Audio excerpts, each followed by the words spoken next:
Suivez le message du président de la République à la nation. Mes chers compatriotes, depuis plus d'un an, le Congo est en débat sur une question qui occupe largement l'opinion nationale et imprègne les consciences. Telle l'horloge de la vie, ce débat s'est imposé à nous. Il s'était instantanément répandu à l'ensemble des couches de la population dès qu'il avait été soulevé, suscitant intérêt et passion.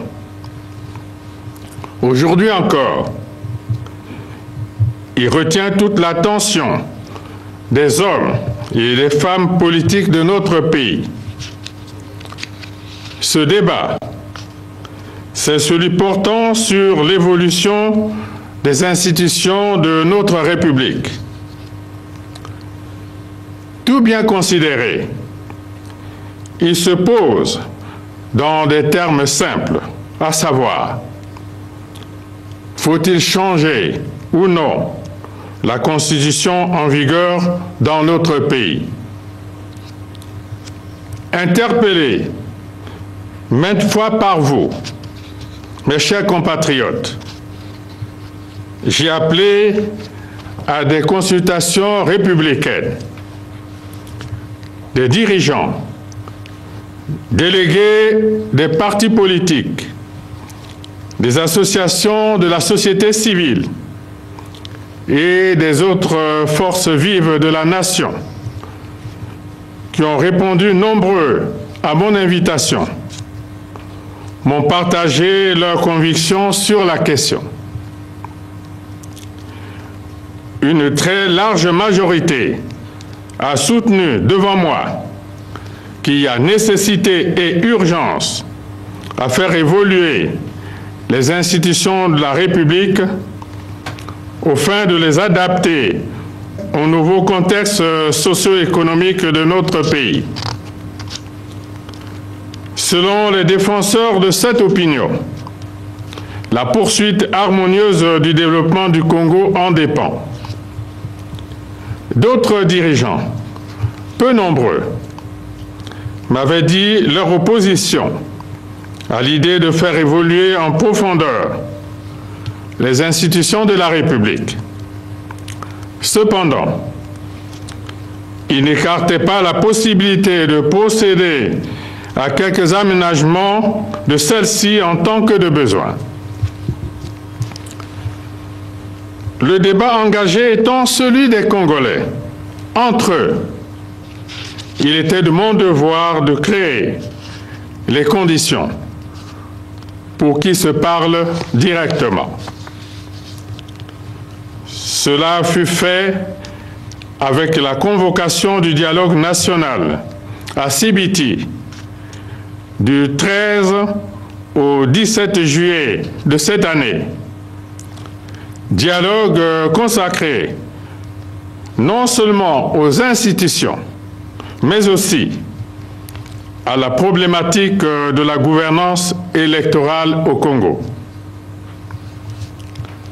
Comme tous vous le savez, les 629 participants au dialogue ont, sur la question de la gouvernance électorale, à l'unanimité, réuni de nécessaires convergences sur la manière dont nous, Congolais, devons désormais organiser les élections dans notre pays.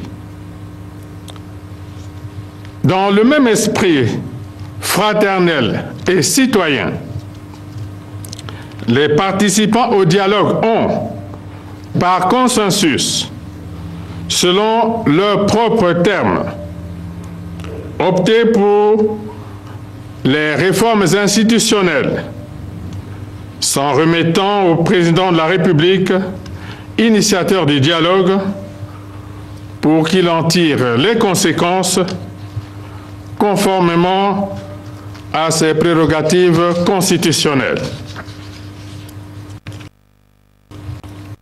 en observant l'évolution de la société congolaise depuis plus de 50 ans, j'ai retenu que les Congolais ne veulent pas que l'on décide à leur place.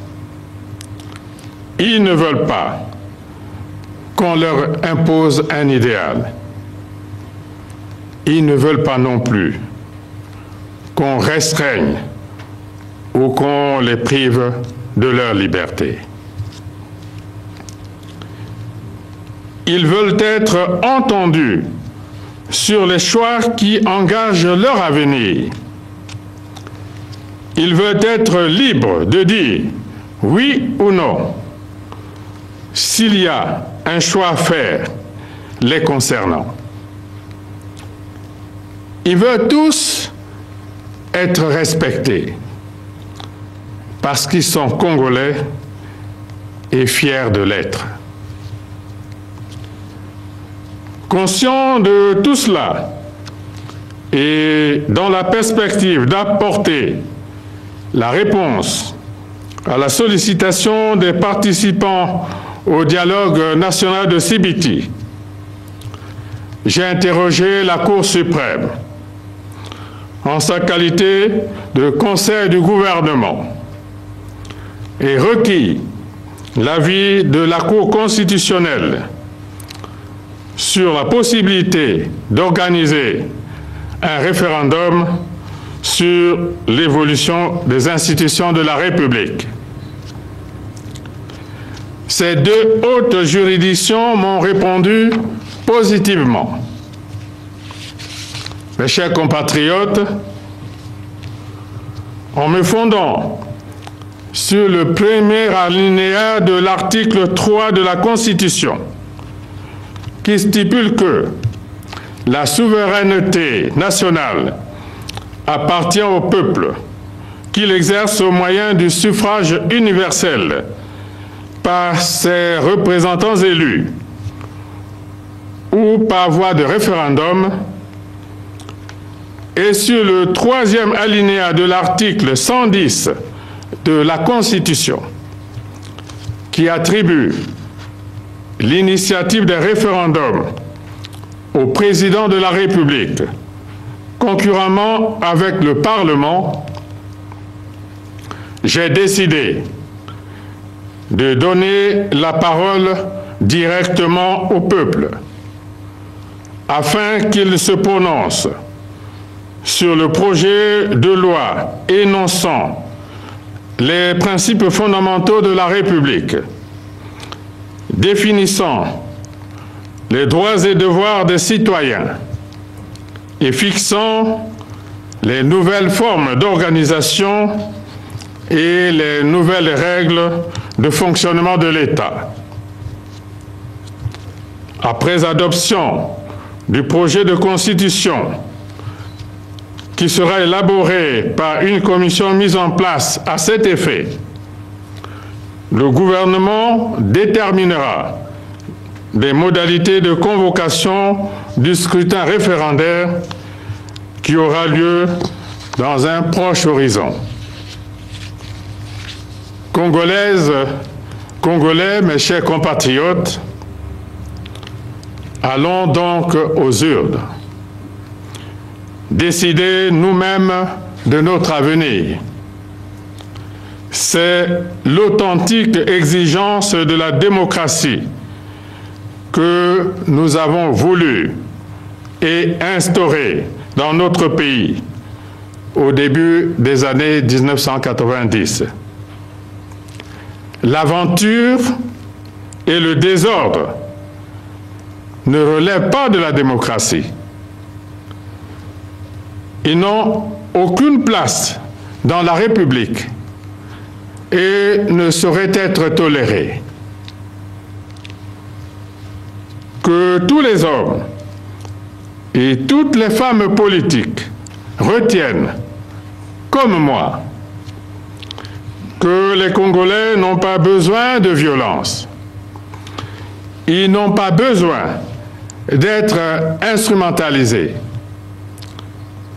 Ils n'ont pas besoin de voir certains d'entre eux s'opposer à d'autres dans des combats fratricides. Ils n'ont pas besoin de revivre des tristes et douloureux événements des années 1990. Les Congolais ont besoin de vivre en paix, une paix pérenne. Ils ont besoin de travailler et de profiter en toute sérénité du fruit de leur travail. Ils ont besoin de partager leur bonheur en famille et leur joie de vivre avec les autres citoyens du monde bénéficiant de la paix. Les Congolais ont besoin de jouir pleinement de leur droit à la liberté et à la souveraineté pour façonner à leur manière leur destin, en dehors de tout dictat. Loin des égos suicidaires, des ambitions personnelles et des prétentions partisanes. Je veillerai personnellement à ce qu'il en soit ainsi. De la même façon, je serai attentif au bon déroulement des scrutins à venir, de sorte que, dans la transparence requise, seule la volonté du peuple soit faite. Vive la démocratie, vive la paix, vive la République.